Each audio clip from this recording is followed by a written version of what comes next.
Have you ever been asked, if Jesus is God, why did he die? How can God die? Now, to answer this question, I want to first point out that we got to try to avoid the heresy of Nestorianism when answering this question. A lot of Christians accidentally commit this heresy when they answer this question. The heresy of Nestorianism essentially is separating the two natures of Christ into two persons.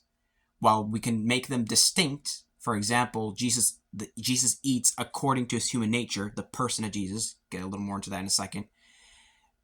We can't say that the person of his human nature ate and the person of the divine nature didn't eat. We can't do things like that because that essentially becomes Nestorianism. There are things that apply to the person of Jesus Christ according to his specific nature. Now, what is death biblically defined? A lot of people think death is ceasing to exist, but that's the atheist definition of death. So, when asking this question, how can Jesus die if he's God, you have to understand that that's not the Christian definition of death. What is the Christian definition of death? The Christian definition of death is the separation of the soul and the body, or the spirit and the body. Both. They're distinct things, but it's both. Watch. This is Genesis 35:18. And so it was, as her soul was departing, for she died. This is speaking of Rachel naming her child Benjamin. And it says that her soul was departing from her body. And that's because she was dying. Okay, so this one is in Psalm 35, in Psalm 31:5, Luke 23:46, and Acts 7:59, I believe. So here's Psalm 31:5. Into your hands I commit my spirit. This is not necessarily in context death, but this is something you would say at death. For example, we'll go to Luke 23:46. Jesus says to the Father, Father, into your hands I commit my spirit.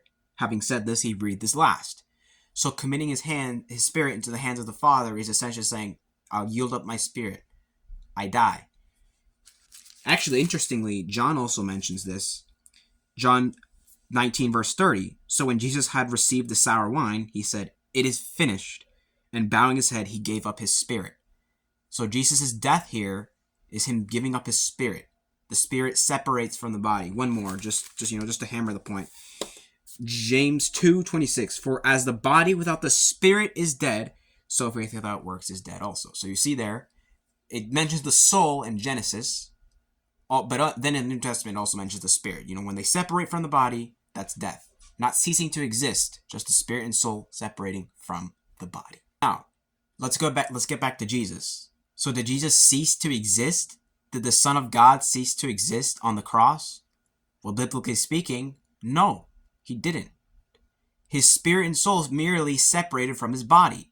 That's why he says, into your hands I commit my spirit. He yielded up the spirit, willingly, mind you, and that is how he died. He probably would have died ages ago, like while carrying his cross probably, if he wasn't in the authority over his body. Even John tells us this. Look, let's go to John 2:19. John 2:19. Jesus answered and said to them, destroy this temple, and in 3 days I will raise it up.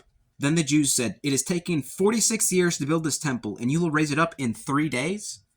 But he was speaking of the temple of his body.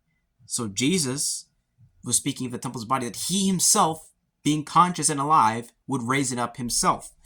Let's also just go to Mark, because it does not mention this specifically, but it alludes to it. Because look at what the Jews are saying to him.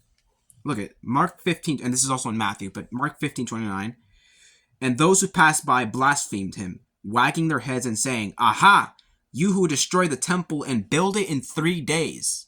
Mark was aware of this story in John. It's not something that John made up in this late, unreliable gospel. Mark himself, considered the earliest and most reliable gospel by scholars, actually records the Jews remembering this. So this is something that Jesus actually said, that he was going to die, or that the temple will be destroyed, speaking of his body, although they didn't understand that. And then in 3 days, he himself is going to raise it up. He. Now, mind you, the Spirit and Father also do it. It's the work of the whole triune God. But anyway, let's go one more. John chapter 10. John chapter 10. One of my favorite chapters in John. I really love the shepherd language. But anyway, John chapter 10, verse 17 to 18. Therefore my Father loves me, because I lay down my life that I may take it again. No one takes it from me, but I lay it down myself. I have the power to lay it down, and I have the power to take it again. This command I have received from my Father. By the command and authority of the Father gave this charge to the Son. You're going to go die, and then you're going to raise yourself up.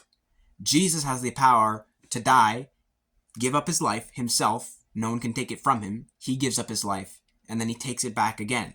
His own authority. So he wasn't ceasing to exist. His spirit and soul separated from his body, but in 3 days, he had the power to take his soul and spirit back, resurrect into a glorified body. That's what this is speaking of, not him ceasing to exist. Now, oftentimes, this gets into the discussion of where was Jesus then? We don't have a perfect answer in the Bible. We don't have the full timeline, but we have things mentioned that are pretty intriguing. Let's go to Ephesians chapter 4. Okay, so Ephesians chapter 4, verse 9. Now this he ascended. What does it mean but that he first also descended into the lower parts of the earth? He who he descended is also the one who ascended far above all the heavens, that he might fill all things. Interestingly, this seems to allude to something of Christians often speak of Jesus Christ descending into Hades or hell or Abraham's bosom, wherever, and then declaring his victory over death. Not that he was going suffering for eternity.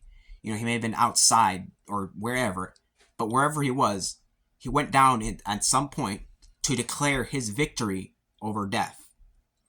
It also mentions a thief on the cross. The thief, I believe that's in Luke, he's mentioned. And he tells the thief on the cross, "Today you will be with me in paradise." Now, there is debate on whether that's something that happens at that day, or maybe Jesus was saying, "Assuredly I say to you today," meaning he said this today, but that would have something that would be happening in the future.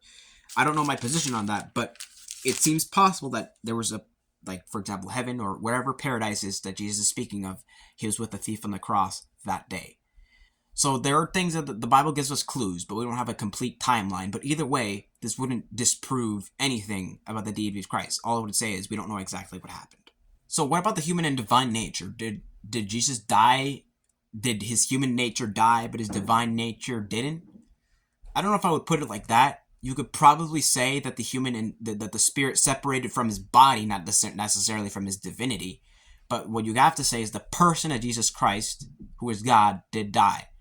A lot of people say God didn't die on the cross, only his human nature, but that would be Nestorianism. When we say God died, we're not saying that the divine nature ceased to exist or anything like that.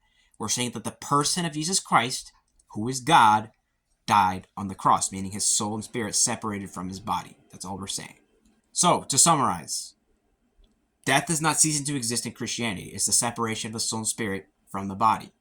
So when Jesus dies on the cross, the person of Jesus, it's not God ceasing to exist.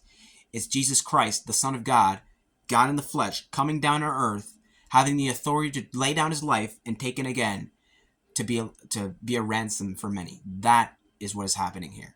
Hope you enjoyed. Should be getting a new video on Sunday regarding the resurrection. And with that being said, God bless you all and goodbye.